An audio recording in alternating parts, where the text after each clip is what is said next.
नमस्कार साथी मित्रों, एग्जाम साथी चैनल में आप सौનું हार्दिक स्वागत है।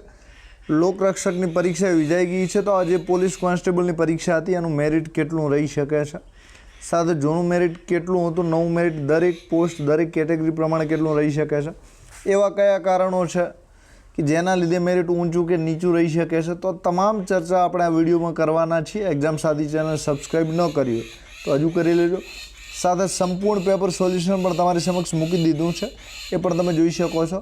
સાથે આ પરીક્ષામાં તમારે ગુણ ઓછા થતા હોય ને તમારે બીજી પરીક્ષાઓની તૈયારી કરવી હોય તો મટીરિયલ પણ આપણી જે મોબાઈલ એપ્લિકેશન છે એમાં તમને મળી રહેશે। તો જે પણ પીડીએફ કોર્સ તમે ખરીદવા માંગતા હો એ ખરીદી શકો છો। તો આપણે જૂના મેરિટથી શરૂઆત કરીએ છીએ। તો જે જૂની ભરતી હતી જે હતી એ 12,400 ઉપરની હતી, જે નવી ભરતી છે 13,591ની આસપાસ પીએસઆઈ સાથે પોસ્ટ થાય છે। એનો મતલબ એ છે કે 1,000 પોસ્ટનો તફાવત છે, એટલે કે 1,000 જગ્યાઓ વધારે છે। તો એના લીધે તમે મેરિટ જે પ્રમાણે ધારો છો એ પ્રમાણે એટલું નહીં રહે, એટલે કે ઓછું રહેશે। હવે જે જૂનું મેરિટ હતું એ આપણે વાત કરી લઈએ તો જે બિન હથિયારીની પોસ્ટ છે એમાં જૂનું મેરિટ જે જનરલનું છે એ 132 હતું પુરુષો માટે, જે મહિલાઓ છે એમના માટે 113.50 હતું, એટલે કે 20 ગુણનો ફરક તમે જોઈ શકો છો। એક્સ સર્વિસમેન માટે 105 હતું, 100 હતું અને છેલ્લે 101 હતું। હવે જે હથિયારી પોલીસ છે એના આપણે જૂનું મેરિટ અહીં સિલેક્શનની વાત સીધી કરીએ છીએ, ડોક્યુમેન્ટ વેરિફિકેશન બીજાની કોઈ હાલ વાત ચાલતી નથી। તો જે જનરલ કેટેગરીનું હથિયારી પોલીસમાં 124 અટક્યું હતું, જે મહિલાઓ છે એ જનરલ કેટેગરીની મહિલાઓનું મેરિટ તમે જોઈ શકો છો 100 ગુણે હતું। ઈડબ્લ્યુએસ કેટેગરીનું 121 પુરુષોનું અને મહિલાઓનું 83 હતું। એસસી કેટેગરીમાં 117 અને 96 ગુણ હતું, અને જે ઓબીસી કેટેગરી છે એમાં પુરુષોનું હથિયારીમાં 123 અને જે ફિમેલ છે એનું 97.75 હતું। તો આ મેરિટ તમે જોઈ શકો છો। હવે જે જેલ સિપાઈ છે એનું મેરિટ પણ તમે જોઈ શકો છો, તો જનરલનું 121.75, મહિલાઓનું 97.25, ઈડબ્લ્યુએસ કેટેગરીમાં 80.50 મહિલાઓનું, ઈડબ્લ્યુએસ કેટેગરી પુરુષો છે 118.75, એસસી કેટેગરીમાં 115.50 અને છેલ્લે ફિમેલનું 96.25, ઓબીસીનું 121 અને છેલ્લે મહિલાઓ છે એમનું 97.50, એસટી કેટેગરીનું 81 અને જે મહિલાઓ છે એમનું 2 ગુણ વધારે રહ્યું હતું, એટલે કે 83.25 હતું। તો આ રીતે છેલ્લે તમે જે મેરિટ એસઆરપીએફનું આપણે જોઈ લઈએ તો જનરલ પુરુષોનું 120.50, એટલે કે છેલ્લે મેરિટ પોલીસ ભરતીમાં કેટલું અટક્યું હતું, તો કયા મેરિટની વાત છે, જેમણે સિલેક્શન થયું એની વાત છે। તો સિલેક્શન 120.50 ગુણ હોય એ વિદ્યાર્થીઓનું જનરલમાં થયું હતું। હવે ઈડબ્લ્યુએસ કેટેગરીમાં 118.25 ગુણની જરૂર પડી હતી, એસસી કેટેગરીમાં નોકરી લાગવા માટે 115.25, ઓબીસી કેટેગરીમાં 119.75 અને એસટી કેટેગરી જે છે એમાં 80.50ની જરૂર પડી હતી। તો આ છેલ્લે ફાઇનલ મેરિટ આટલું હતું। હવે આપણે આ વખતે મેરિટ કેટલું રહી શકે છે એની વાત કરી લઈએ તો જે ડોક્યુમેન્ટ વેરિફિકેશન છે આનાથી 10 ગુણ નીચે, આનાથી 10 ગુણ કેવા હતા, નીચે અટક્યું હતું। હવે જે બિન હથિયારી પોલીસ છે તો આનું મેરિટ આના કરતાં 10 ગુણ વધારે, કેટલો ડિફરન્ટ હતો, 10 ગુણનો વધારે હતો। તો આ રીતે જે મેરિટ છે એ અલગ અલગ લેવલે અટક્યું હતું। તો અહીં 132 છે જે બિન હથિયારીની પોસ્ટ છે, એટલે કે હાઈએસ્ટ મેરિટ એટલું હતું, અને છેલ્લે અહીં તમે જોશો તો 120 છે, તો અહીં 12 ગુણનો ફરક છે। ઈડબ્લ્યુએસ કેટેગરીમાં 118 છેલ્લું હતું, સૌથી વધારે જે મેરિટ છે ઈડબ્લ્યુએસ કેટેગરીમાં 125, એટલે કે 7 ગુણનો હતો। તો આ રીતે જનરલ કેટેગરીમાં 10 ગુણનો ફરક, અને જે કેટેગરી હોય નીચે જેમ જેમ કેટેગરીમાં આવતા જાઓ છો જગ્યાઓ ઓછી થતી જાય છે, મેરિટનો ડિફરન્સ ઘટતો જાય છે, એટલે કે 5 ગુણથી 7 ગુણ વચ્ચે હાઈએસ્ટ ટોપ મેરિટ અને જે અલગ અલગ પોસ્ટ હોય છે એની લો પોસ્ટના મેરિટ વચ્ચે 5 થી 7 ગુણનો ડિફરન્ટ હોઈ શકે છે। તો 5 થી 10 ગુણનો ડિફરન્ટ તમે જોઈ શકો છો। તો આ બધું અલગ અલગ આપણે વિશ્લેષણ જૂની ભરતીનું કરી દીધું છે। તો નવી ભરતીમાં 1,000 જગ્યાઓ પીએસઆઈ સાથે વધારે છે, તો પીએસઆઈ સાથે 1,000 જગ્યાઓ વધારે છે।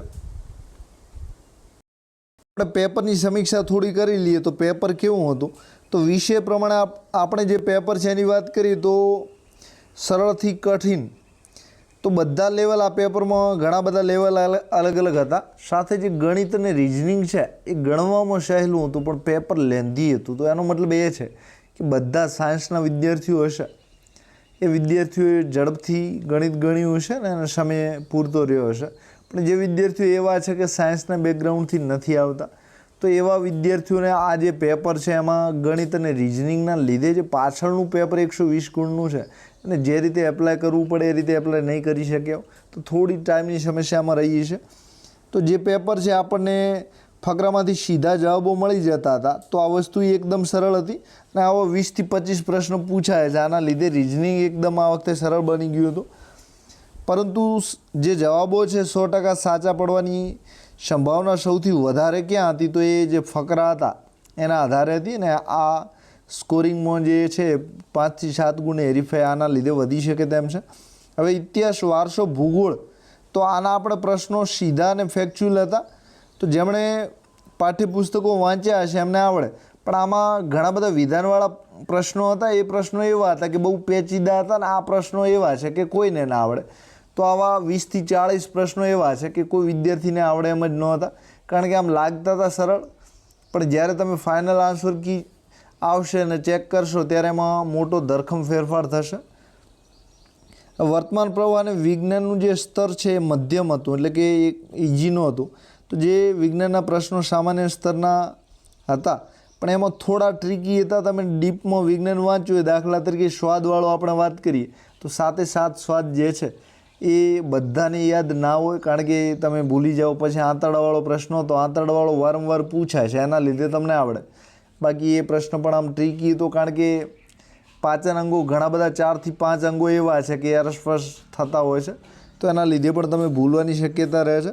જ્યારે કરંટ અફેર્સ જે છે એ સચોટ ડેટા તમારી પાસે હોય, છેલ્લા ટાઈમે તમે રિવિઝન કર્યું તો જ તમે લખી શકો. બાકી કરંટ અફેર્સ આમ એકદમ સહેલું લાગતું હતું, પણ તમને ટફ લાગે. દાખલા તરીકે અભ્યમનો પ્રોજેક્ટ 112 નંબરનો છે, તો અભ્યમની 112 નંબરની જે ગાડીઓ ચાલતી હોય છે, ગાડી ઉપર જનરક્ષક લખેલું હોય છે, એ બધાએ અનુભવ આધારિત પ્રશ્નો હતો. એવું જોયું હોય ના જોયું, એવું ઘણા બધા ના પણ જોયું. કરંટના ઘણા બધા પ્રશ્નો એવા હતા કે તમારા વાંચવામાં ના પણ આવ્યા હોય, ઘણા બધા વાંચવામાં આવ્યા હશે પણ ભૂલી પણ ગયા હો, કારણ કે કરંટ બહુ લાંબો વિષય થતો જાય છે.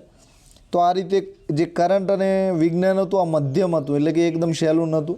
હવે ભારતનું બંધારણ પંચાયતી રાજ જે છે એનું લેવલ પણ કઠિન કહી શકાય તેવું હતું, કારણ કે જે ભારતના બંધારણના પ્રશ્નો છે ઉપર છલા ન હતા. જીપીએસસી જે લેવલથી પ્રશ્ન પૂછે છે એ રીતના હતા. તો પ્રશ્નો આમ દેખાવામાં નાના હતા, પણ એમાં પૂછ્યું હતું, ડીપમાં પૂછ્યું હતું, એટલે કે તમે ડિટેલમાં બંધારણ વાંચ્યું હોય તો તમને આવડે. આમાં કલમથી કોઈ ફાયદો ના થાય. ડિટેલમાં તમે બધી બાબતો જાણતા હો તો તમને ખબર પડે. જે તાર્કિક કસોટી છે, એટલે કે રિઝનિંગ છે, એમાં પઝલ અને કોડિંગના પ્રશ્નો અઘરા ના હતા, પણ એમાં સમય વધારે તમારો લે એમ હતો, તો એના લીધે તમારે બીજી સમય ક્યાંક ઓછો પણ અપાયો છે. અને જેણે શરૂઆતમાં ગણિત અને રિઝનિંગ કર્યું છે એને તો લોસ જશે જ, કારણ કે એ બહુ લેન્ધી હતું. એના લીધે બીજા વિષયો છે, ઇતિહાસ, ભૂગોળ છે, આવા રહી પણ ગયા હશે. તો આવા જે વિદ્યાર્થીઓ છે, ઓલ ઓવર 50% વિદ્યાર્થીઓ એવા હશે કે એમને ટાઈમ ઘટવાની શક્યતા પણ રહે. હવે જે ગણિતનું સ્તર છે એ ટકાવારી, નફો, ખોટ, ક્ષેત્રફળ, સંભાવના છે, એ આ બધા જ લાંબી ગણતરીવાળા દાખલા હતા, જેના લીધે તમારી પાસે સમય વધારે લીધો હશે અને સારું ગણિતમાં તમે પાવર દાવો તો જ ગણી શક્યા હશો. બાકી જે આમાં આપણે ટૂંકમાં કહીએ તો રિઝનિંગના જે પ્રશ્નો હતા 80 ગુણના, તો 80માંથી જે એવરેજ છે 40થી કરીને 60 ગુણ વચ્ચે બધા વિદ્યાર્થીઓ લાવી શકે તેવા હતા એકંદરે. બાકી જે કરંટ છે, વિજ્ઞાન છે અને બંધારણ છે, આ 3 વિષય જે હતા, કરંટ છે, વિજ્ઞાન છે, બંધારણ છે, આ 3 ટફ હતા. પછી જે ગુજરાતી છે, પછી ઇતિહાસ છે, ભૂગોળ છે, આ એક સહેલા હતા. કેવા હતા? સહેલા હતા. તો આ રીતે ઓલ ઓવર આપણે જોઈએ તો પેપરનું લેવલ તમે જે જુઓ છો એ કેવું હતું, તો કે મધ્યમથી કઠિન તરફનું હતું. તો ઘણા બધાને સરળ પણ લાગ્યું છે જેણે બહુ તૈયારી કરી છે એને, પણ ઓલ ઓવર જે પેપર છે મીડિયમ લેવલનું હતું. ન સરળ કહી શકાય, ન બહુ કઠિન કહી શકાય. હવે જે મેરિટ છે નક્કી કરતાં આપણે 10 કારણોની ચર્ચા કરી લઈએ કે મેરિટ તમે ધારો છો એ પ્રમાણે નહીં હોય. તો એક તો પેપરની લંબાઈ, તો 200 માર્ક્સના પેપરમાં ગણિત અને રિઝનિંગના જે દાખલા ગણવામાં જે મગજની ચૂંથ થાય છે, મગજ જે ગૂંચવાડે ચડે છે, જે તમે કંટાળો છો, તો 3 કલાકનો સમય જે છે એ તમારી પાસે તમને બહુ કંટાળો આવે અને તમારી જે એકાગ્રતા છે એ ઘટી જાય છે આના લીધે. તો ગણિત અને રિઝનિંગનો કંટાળો તમારા 5 થી 7 ગુણ જે છે તમારા મગજને એકદમ અકળાવી નાખે છે ને આના લીધે તમારા 5 થી 7 ગુણનો ફરક પડી શકે તેમ છે. હવે નેગેટિવ માર્કિંગ છે તો ઘણા બધાને પેપર સહેલું લાગ્યું છે તો ધુરંધર થઈ ગયા છે અને ઘણા બધા ટીક કરીને આવ્યા છે તો અઘરા પ્રશ્નોમાં અંદાજ મારવાથી તમારા સાચા ગુણ પણ આમાં કપાય છે તો આ પણ એક કારણ છે કે મેરિટ ઓછું રહે. હવે ગણિત રિઝનિંગનું જે ઊંચું ભારણ એટલે કે ઘણા બધા પ્રશ્નો 80 પ્રશ્નો હોવાના લીધે બધું જ પેપર ઘણા બધા વિદ્યાર્થીઓ એટેમ્પ ન કરી શકે એવું બને અને સરેરાશ આના લીધે મેરિટ જે છે નીચું રહે. હવે શારીરિક કસોટી તો આ વખતે દોડના માર્ક્સ તો ગણ્યા નથી તો એના લીધે માત્ર પાસ કરવાની છે તો જે ફાઇનલ મેરિટ છે 200 ગુણના આધારે જ બને છે.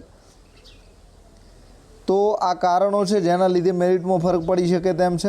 આપણે આગળના કારણોની ચર્ચા કરીએ તો જે વિશાળ અભ્યાસક્રમ છે એટલે કે જીપીએસસી કક્ષાનો અભ્યાસક્રમ છે છેલ્લા સમયે ઘણા બધા વિદ્યાર્થીઓ રિવિઝન નહીં કરી શક્યા હોય એના લીધે બધા જ પ્રશ્નો જવાબ એટેમ્પ કરે એવું જરૂરી નથી. સાથે 180 મિનિટ છે સામે 200 પ્રશ્નો છે તો દરેક પ્રશ્નોમાં 1 મિનિટ કરતાં પણ ઓછો સમય રહે છે તો આ જે સમય છે એના લીધે પણ ઘણા બધા વિદ્યાર્થીઓને ટફ લાગતું હશે. સાથે ગણિત રિઝનિંગનું જે વેઇટેજ છે એના લીધે પણ તમને ક્યાંક નુકસાન જશે. સાથે દોડના માર્ક્સની ગેરહાજરી છે એના લીધે આમાં બૌદ્ધિક શક્તિનો વધારે ઉપયોગ કરવો પડશે અને જેનું મગજ તેજ હશે તો એના લીધે પણ કારણ કે એક તો વિદ્યાર્થીઓ સીમિત થઈ જાય છે તો એના લીધે પણ મેરિટમાં ફરક પડી જાય છે. તો 2,61,000ની આસપાસ વિદ્યાર્થીઓ હતા 2,61,000 બરાબર અને એમાંથી જે પરીક્ષા આપનાર વિદ્યાર્થીઓનો આંકડો આપણી પાસે શ્યોર નથી આવ્યો પણ મારા અંદાજ પ્રમાણે જે પરીક્ષા છે 2,55,000ની આસપાસ વિદ્યાર્થીઓએ 2.5 લાખ વિદ્યાર્થીઓની આસપાસ આપી છે તો નેગેટિવ માર્કિંગનો ડર છે. હવે ફકરાવાળા પ્રશ્નો પણ આમાં મોટા હતા તો એના લીધે તમારો સમય વધારે ગયો હશે. વિધાનવાળા પ્રશ્નોનો ટ્રેન્ડ પણ આ વખતે હતો તો જીપીએસસી લેવલનો હતો તો તમને 1-2 પ્રશ્નો આવડતા ત્રીજો ના આવડે તો પણ તમારે ખોટો પડી શકે છે. હવે મોટી સંખ્યામાં જગ્યાઓ તો જગ્યા આ વખતે ગઈ ભરતી કરતાં 1,000 જગ્યાઓ વધારે છે એટલે કે 13,591 જગ્યાઓ પીએસઆઈ સાથે છે તો એના લીધે પણ મેરિટમાં થોડો ફરક પડી શકે તેમ નીચું જઈ શકે તેમ છે. સાથે પરીક્ષાનું દબાણ તો 3 કલાકના માનસિક થાકના કારણે તમને જે આવડતા પ્રશ્નો છે એમાં પણ તમારી ભૂલો થઈ શકે તેમ છે. તો આ તો ખાસ ગણિત રિઝનિંગ જેને પહેલું ગણ્યું છે અને 7-8 ગુણનો લોસ તમારે નક્કી રાખવાનો એને છૂટ્યું પણ હશે બરાબર. વિષયોની વિવિધતા તો અહીં કાયદો બંધારણ વિજ્ઞાન ઇતિહાસ કરંટ અફેર એક સાથે આ બધા જ વિષયો યાદ રાખવા એ ક્લાસ 1-2ની અધિકારી કક્ષાના જે વિદ્યાર્થીઓ છે 3 સમયનું રિવિઝન કરતા હોય એટલે કે અઠવાડિયાનું રિવિઝન કરે મહિનાનું રિવિઝન કરે એ વિદ્યાર્થીઓ યાદ રાખી શકે છે. તો બધા જ વિદ્યાર્થીઓને આવું બધા જ વિષયો એકસાથે યાદ રાખવા બહુ ટફ કહેવાય. કોન્સ્ટેબલની ભરતી પ્રમાણે આ બહુ ટફ લેવલ છે. સાથે વાસ્તવિક સ્પર્ધા છે અહીં બિલકુલ ઓછી છે. તલાટીમાં 10 લાખ ફોર્મ ભરાય અને 10 લાખમાંથી 9.5 લાખ કે 9 લાખ વિદ્યાર્થીઓ પરીક્ષા આપે તો પોલીસ કોન્સ્ટેબલમાં ફોર્મ ઘણા ભરાયા છે પણ દોડમાં વિદ્યાર્થીઓ ઘણા બધા ઉડી ગયા છે તો એના લીધે માત્ર 2.5 લાખ વિદ્યાર્થીઓમાં અહીં સ્પર્ધા છે. તો સ્પર્ધા બિલકુલ કેવી છે ઓછી સ્પર્ધા છે. તો હવે મેરિટ એવા આપણે કારણોની ચર્ચા કરીએ કે મેરિટ ધાર્યા કરતાં ઊંચું પણ જઈ શકે. તો તેજસ્વી વિદ્યાર્થીઓને અહીં ઘણા બધાની એન્ટ્રી થઈ ગઈ છે કારણ કે સીસીઈ છે બિન સચિવાલય છે ક્લાસ 3ની તૈયારી કરતાં ઘણા બધા જીપીએસસીમાં ન લાગ્યા હોય એવા વિદ્યાર્થીઓ પણ અહીં માર્ક્સ ખેંચી શકે છે. અત્યારે હવે ડિજિટલ એજ્યુકેશનની ક્રાંતિ છે તો ટેલિગ્રામ છે યુટ્યુબ છે આના લીધે તમારે મટીરિયલ પણ ભરપૂર મળે છે. ઘરે બેઠા પણ તમે વિડીયો કોર્સ ખરીદી શકો છો તો આના લીધે પણ મેરિટની હરીફાઈ જે છે એ વધી શકે છે. આ વખતે સરળ પ્રશ્નો પણ થોડા વધારે હતા તો એના લીધે પણ મેરિટ ધાર્યા કરતાં તમે ધારો છો એમ પ્રમાણે થોડો ફરક રહી શકે છે. તો આપણે બંને પક્ષના કારણો ચર્ચા કરી છે કે મેરિટ કેમ નીચું રહે તો એવા 10 કારણો હતા. મેરિટ કેમ ઊંચું રહે તો એના 5 કારણો છે. તો હવે આપણે મેરિટ કેટલું રહી શકે છે એની ચર્ચા ફાઇનલ લેવલે કરી લઈએ છીએ. હવે આપણે અત્યારે અહીં મેરિટની વાત કરીએ છીએ તો અત્યારે ઉપર છેલ્લી વાત કરું છું હજુ ડિટેલમાં જઈને પણ હું ચર્ચા કરીશ. તો બિન હથિયારનું જે મેરિટ છે 135 ગુણ કેટલા ગુણ 135 ગુણ આ વખતે 1000 જગ્યાઓ વધારે છે. બીજો ફાયદો એ છે કે વિદ્યા સહાયકની ભરતી જે છે એ 13,000 જેવી થઈ રહી છે એટલે કે એનું મેરિટ લિસ્ટ આવવાનું છે તો એ વિદ્યાર્થીઓ પણ હરીફાઈમાંથી નીકળી જશે. પછી બીજું આ વખતે એવું છે કે ઘણી બધી સીસીની ભરતી છે, કંડક્ટર છે, ડ્રાઈવર છે, તો આવી ઘણી બધી ભરતીઓના ફોર્મ ભરાઈ ગયા છે. તો વિદ્યાર્થીઓ થોડું મગજ ઉપર ઓછો લોડ લેતા હશે અને એમણે જે પોલીસ છે એ છોડીને બીજે જવાની ઈચ્છા હશે. તો આના લીધે જે બિન હથિયારીની આ વખતે જગ્યાઓ પણ 7,000માં 101 ઓછી જગ્યાઓ છે. તો જગ્યાઓ પણ બહુ સારી છે. તો બિન હથિયારીનું જે મેરિટ છે ઓવરઓલ 135 રહી શકે છે. હું અત્યારે જનરલની વાત કરી રહ્યો છું. હથિયારીનું જે મેરિટ છે એ આ વખતે હથિયારીની જગ્યાઓ ગઈ સાલની 1,000 જગ્યા કરતાં આ વખતે હથિયારીની જગ્યાઓ છે 2,500ની આસપાસ છે. મતલબ કે જગ્યાઓ સારી છે. તો હથિયારીનું મેરિટ જે છે એ બિન હથિયારી કરતાં 10 ઓછું, તો હું જનરલના મેરિટની વાત કરું છું તો 125ની આસપાસ રહી શકે તેમ છે. SRPFનું જે મેરિટ છે ગઈ સાલ જે અટક્યું હતું તો એના કરતાં અત્યારે ઓછું રહી શકે તેમ છે. તો SRPFનું જે મેરિટ છે એ 120 ગુણની આસપાસ રહી શકે છે. કેટલું રહી શકે છે? 120 ગુણ. તો ઓવરઓલ ચર્ચા કરી દીધી છે. આમાં હું ડોક્યુમેન્ટ વેરિફિકેશનની વાત અત્યારે આ લેવલે નથી કરતો. અત્યારે હું સીધું ફાઇનલ મેરિટ કેટલું અટકી શકે છે એની વાત કરું છું. હવે અહીં ધ્યાન રાખજો ખાસ, આપણે આ મેરિટનું જે આટલી ચર્ચા કરી છે એના અંતે આપણે કહી શકીએ કે મેરિટ કેટલું અટકશે. તો આમાં આપણે બંને કરશું. ડોક્યુમેન્ટ વેરિફિકેશનમાં મેરિટ કેટલું રહી શકે અને જે ફાઇનલ મેરિટ લિસ્ટ જે છે એમાં કેટલું રહી શકે. તો જે જનરલનું મેરિટ છે એમાં ડોક્યુમેન્ટ વેરિફિકેશન 120 ગુણથી ઉપરના જે છે એમને જનરલ કેટેગરીના વિદ્યાર્થીઓને ડોક્યુમેન્ટ વેરિફિકેશનમાં બોલાવશે. અને જે ફાઇનલ મેરિટ છે 135 ગુણ આપણે બિન હથિયારીમાં કહ્યું છે. તો છેલ્લે જે લો પોસ્ટ જેલ સિપાહીની આ વખતે જગ્યાઓ છે થોડી 1,000ની અંદર જગ્યાઓ છે. તો એ જગ્યાઓ માટે જે છેલ્લે મેરિટ છે એ જનરલનું કેટલું રહી શકે છે? તો 130 ગુણ. હવે મહિલાઓની આપણે વાત કરીએ તો 95થી 105 ગુણ વચ્ચે રહી શકે છે. એટલે કે ડોક્યુમેન્ટમાં 95 ગુણવાળી મહિલાઓને બોલાવશે અને જે ફાઇનલ મેરિટ જનરલ કેટેગરીનું છે 105 ગુણ રહેશે. હવે ઓબીસી કેટેગરીની આપણે વાત કરીએ તો ગઈ સાલ 109 ગુણ જેને હતા અને ડોક્યુમેન્ટ વેરિફિકેશન બોલાવ્યા હતા. તો આ વખતે થોડું મેરિટ થોડું અપરે તો ડોક્યુમેન્ટ વેરિફિકેશન 115 ગુણ સુધી આવી શકે છે. અને જે ફાઇનલ મેરિટ છે એ ફાઇનલ મેરિટ 125 ગુણની આસપાસ રહી શકે છે. જે છોકરીઓ છે એમનું મેરિટ ગઈ સાલ જનરલ કરતાં 20 ગુણનો ફરક હતો. સાથે બધી કેટેગરીઓમાં પણ ફરક હતો. ઓબીસીનું 101 ગુણની આસપાસ હતું. તો આ વખતે જે મહિલાઓ છે ઓબીસી કેટેગરીમાં એમનું મેરિટ છેલ્લે જે લો પોસ્ટ છે એનું મેરિટ એટલે કે જેલ સિપાહી તો મહિલાઓ માટે હોતી નથી, હથિયારી પણ હોતી નથી, તો બિન હથિયારી હોય છે. તો એનું મેરિટ જે છે એ 95થી 104 ગુણની વચ્ચે રહી શકે તેમ છે. કેટલું રહી શકે તેમ છે? છેલ્લે 95થી 104 ગુણની વચ્ચે મહિલાઓનું મેરિટ રહી શકે તેમ છે. હવે EWS કેટેગરીની વાત કરીએ તો ગઈ સાલ જે મેરિટ છે 118.25 જેવું અટક્યું હતું છેલ્લી જે લો પોસ્ટ હતી. ને ડોક્યુમેન્ટ વેરિફિકેશનમાં કદાચ 94 ગુણ જેમને હતા એમને પણ બોલાવ્યા હતા. તો આ વખતે ડોક્યુમેન્ટ વેરિફિકેશન જે EWS કેટેગરીનું છે ડોક્યુમેન્ટ વેરિફિકેશનમાં 100 ગુણ, કેટલા ગુણ? 100 ગુણ સુધીનાને ડોક્યુમેન્ટ વેરિફિકેશનમાં બોલાવશે. અને જે ફાઇનલ મેરિટ છે જે EWS કેટેગરીનું છે એ ગઈ સાલ જે અટક્યું હતું 118, તો આ વખતે મેરિટ 120થી 125 વચ્ચે રહી શકે તેમ છે. કેટલું રહી શકે તેમ છે? 120થી 125. એટલે કે 120ની શક્યતા વધારે છે, 125ની શક્યતા ઓછી છે. કારણ કે EWS કેટેગરીના ઘણા બધા વિદ્યાર્થીઓ જનરલનો સીધો લાભ લેતા હોય છે. તો એના લીધે એમનું મેરિટ ઓછું રહેતું હોય છે. હવે EWS કેટેગરી મહિલાના આપણે મેરિટની વાત કરીએ તો ગઈ સાલ મહિલાઓનું મેરિટ 80 ગુણે અટક્યું હતું. કેટલા ગુણે અટક્યું હતું? એટલે કે મહિલાઓ નહોતી મળી. તો આ વખતે પણ એવું જ થશે. તો મેરિટ ડોક્યુમેન્ટ વેરિફિકેશનનું 80 હશે. સિલેક્શનનું જે મેરિટ છે એ 90ની આસપાસ રહી શકે છે. EWS કેટેગરીમાં કેટલું રહી શકે છે? 90 ગુણની આસપાસ રહી શકે તેમ છે. SC કેટેગરીની આપણે વાત કરીએ તો કુલ જે મેરિટ છે એ 108થી 118, તો ડોક્યુમેન્ટ વેરિફિકેશન 108 ગુણવાળાને બોલાવશે. અને જે સિલેક્શન છે એ 115 અપનું રહેશે. એટલે કે ફાઇનલ સિલેક્શન માટે 115 ઉપરના ગુણ હોય એને ચાન્સ છે. જે મહિલાઓની વાત કરીએ તો 85થી 95 ગુણ વચ્ચે, તો ડોક્યુમેન્ટ વેરિફિકેશનમાં 82-83 ગુણવાળી મહિલાઓ આવશે. અને જે સિલેક્શન છે 90થી 95 વચ્ચે હશે તો તમારે સિલેક્શનની શક્યતાઓ છે. એસટી કેટેગરીમાં જે પુરુષ ભાઈઓ છે એમનું મેરિટ 95થી 105 માર્ક્સ સુધીના બધાને ડોક્યુમેન્ટ વેરિફિકેશનમાં બોલાવશે.